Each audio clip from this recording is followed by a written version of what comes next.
বিদ্যার ত্রুটি। ত্রুটিটা কি?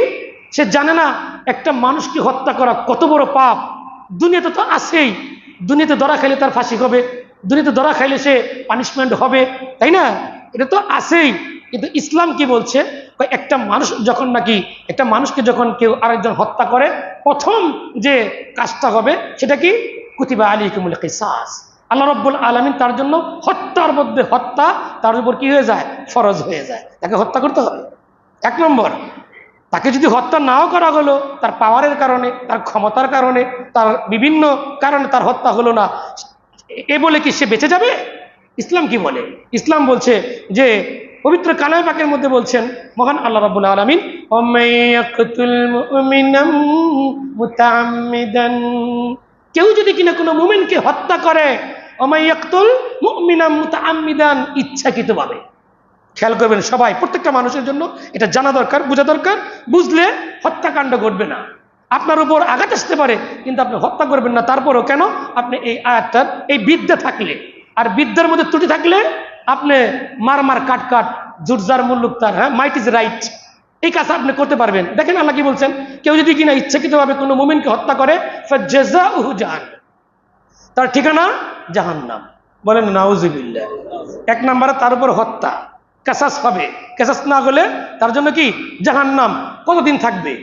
খালিদান ফিহা, চিরস্থায়ী জাহান্নাম হবে। বলেন নাউযুবিল্লাহ।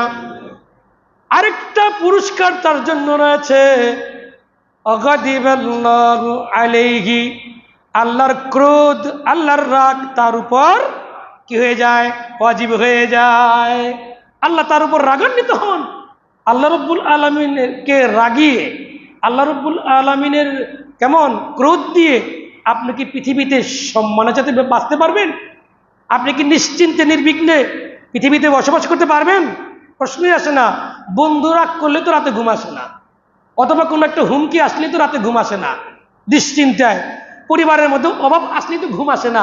একটা মানুষকে হত্যা করে নির্বিঘ্নে নিশ্চিন্তে আপনি ঘুমাচ্ছেন, তার মানে বিদ্যায় ত্রুটি রয়েছে, তোমার ধ্বংস।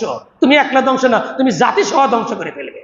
ঠিক ভাইয়ার আমার, এখানে বলা আছে আল্লাহর রাগ তার উপর থাকবে। শুধু তাই নয়,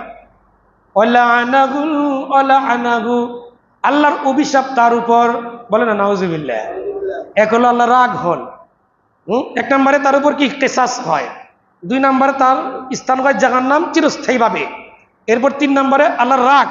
চার নম্বরে আসছে তার উপর আল্লাহর অভিশাপ। আল্লাহর রাগ, আল্লাহর অভিশাপ নিয়ে নিশ্চিন্তে কোনো মানুষ ঘুমাতে পারে না। যদি ঘুমায় বুঝতে হবে ধ্বংস হয়ে গেছে। সে নিজে ধ্বংস, সে আরেকজনকে ধ্বংস করবে, মানুষের অধিকার সে জানে না।